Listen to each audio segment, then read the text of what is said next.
And, you know, you're a very polite guy. You know, you are truly from Missouri. Really, I mean that. I don't know you well, but I've known you for many years, a little bit, and you're always such a polite person. Fuck you, Bill.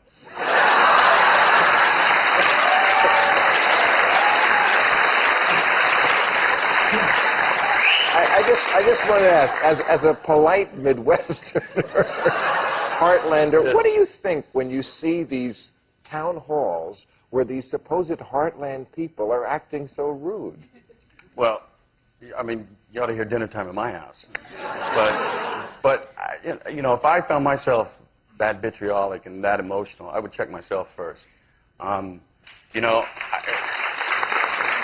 the big question this week was, is it democratic? Is it part of the democratic process? And to me, I think the verdict's still out. If we can get through this and get to the facts and make an informed decision, because for a democracy to work, we have to know the facts to make an informed decision, then yes, I see it. But when you see it devolving into talks of socialism and the dismantling of the country, and no one's helped by this. And let me tell you, I guarantee you, these people have never been to a socialist country. I've been to a socialist country. Right. It's fine. We're right. Great.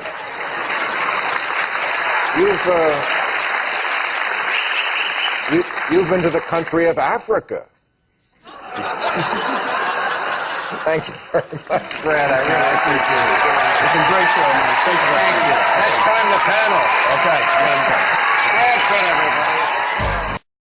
What I'm saying is, I saw you on the Today Show, and you uttered the phrase, no religion. Right. Right. I think I uttered the phrase, I think I said, they were asking about running for mayor, which has been a T-shirt in New Orleans, and I said something to the extent of no religion, legalization of and taxation of pot, and pro-gay marriage, which is basically the...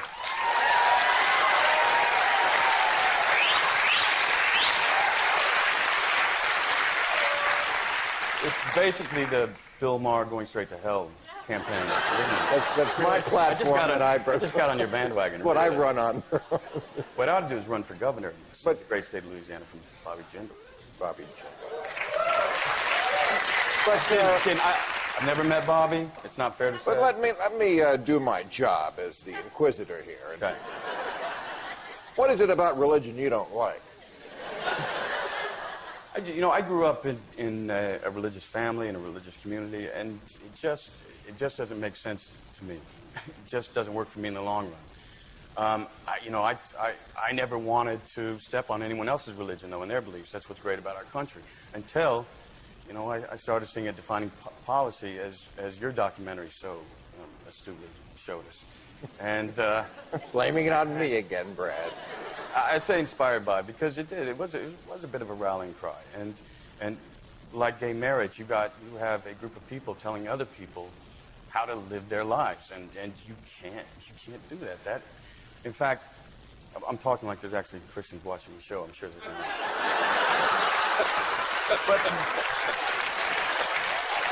No, there are. You'd be surprised. Well, to the three that are watching, I just say you have to, you really have to check what country you're living in, because the freedom that allows you to practice your religion is the same freedom you're stepping on. That's not right. It's not right. Well, and I do one thing. I want to add that if there was a nation of gay married couples who were telling you couldn't practice your religion, I'd be speaking out for you too. So let's stop the nonsense. Right. Children are going to be fine.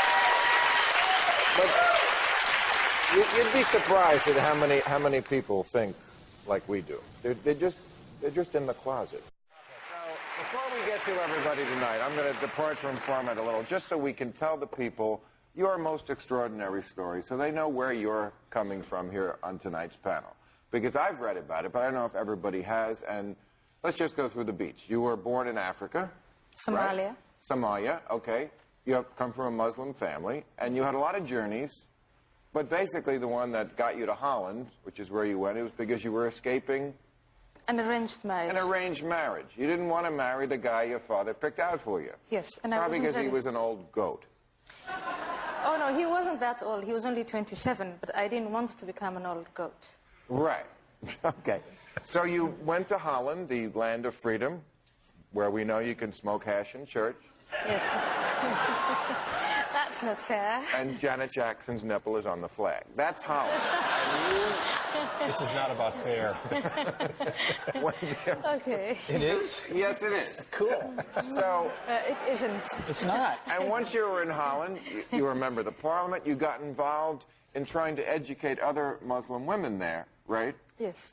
That they could be free in a way they probably hadn't thought about it. And you participated in a short film by a man named Theo Van Gogh, which was critical of Muslim oppression of women. That director, Theo Van Gogh, for his trouble, got killed Yes. for it by some Muslim who didn't like it. Stabbed in the street, and then the knife that was in his chest Yes. was a death threat to you. Yes. And Stephen Weber, you're on Studio 60 on That's right. That's right. How's that go? I'm in the why the fuck is he here chair. That's right. All right. Every So I so just often want they people throw to me know in. your story. Thanks Because for that. she's an extraordinary person and a real hero to me and a lot of other people. Okay. You said, is Islam a religion of peace? You are one of the brave people who says it's not really a religion of peace. It's not a religion of peace, and immediately after 9/11, they should have said it's not a religion of peace. We're up against Islam. 17 or 16 men out of 19 of the attackers came from Saudi Arabia, and we have to face Saudi Arabia. But instead, we went to Afghanistan. And we could broaden it out from Saudi Arabia. But I mean, don't those people represent a more extremist view of Islam? You know, I mean, aren't religions at first? Aren't they supposed to appeal to people's moderate tastes, moderate instincts, Well, they're in order supposed to to, but win they them don't. over? No, And then, they're not all and then aren't alike. they then co-opted But that's by extremists, by No, radical extremists? It was extremist to begin with. Yes. Muhammad was a warrior. Yes. The big lie is that all religions are basically alike. They all preach the same thing. Well, of course, the Bible is full of a lot of violence. I mean, God in the Old Testament is a psychopath. He just kills, kills for no reason, good reason, bad reasons. He's jealous. He just wants to kill. He is. He's the rifleman. But he doesn't seem to aim it so much at outsiders. You know, he wipes out the Jews except for Noah because they were bad to him or whatever. But he doesn't keep saying, in the Quran, it seems to me, I don't read Arabic, but it seems to me... You should learn.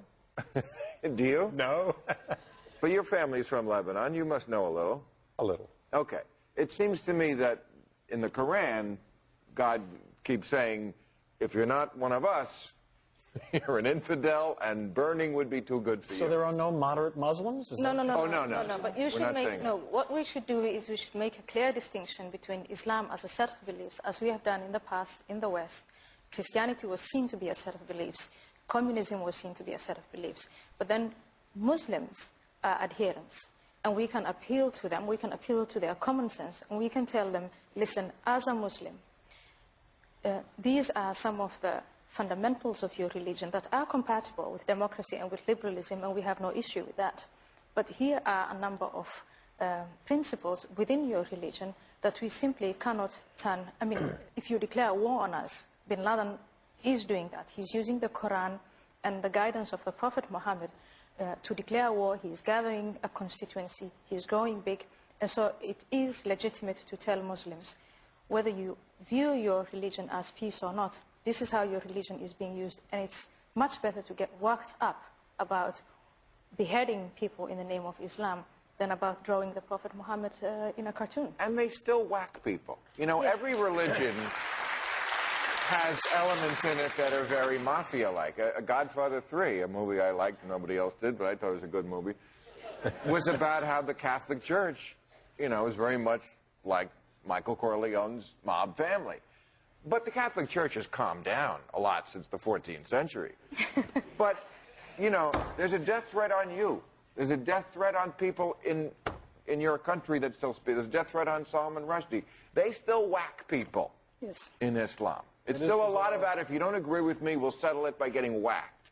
It's bizarre that we're living in a time where we hear a lot about beheadings and torture. I never We thought don't hear it, we see it. Well, that's what I mean. Yeah. You know, Bill, one of the problems we have as Americans is, in my opinion, having traveled the region a little bit, is that we try to say Muslims as though it was one place. If you go to the Palestinian territories, the one thing you'll see is that for over 1,000 years, Christians and Muslims have lived side by side. Their churches and their mosques are next to each other. So we can talk about radical Islam, but you see no evidence of it there. You go to Ethiopia, where you have some of the oldest Christians in the world, and Muslims. They have a lot of problems in Ethiopia. We'll go endless on the problems in Ethiopia. I mean, except that they look down on Somalia for their problems. But there's no question that religious tolerance of the two living side by side has not been about extremism, convert or you'll die. I just simply don't agree with that. Well, unfortunately, 1,000-year-old churches don't lie. Let me tell you something. It was always fine as long as Christians and Jews would accept an inferior position as dhimmis and as a minority, and they would pay their extra taxes and so on. They could have their synagogues, they could have their churches, that was all fine.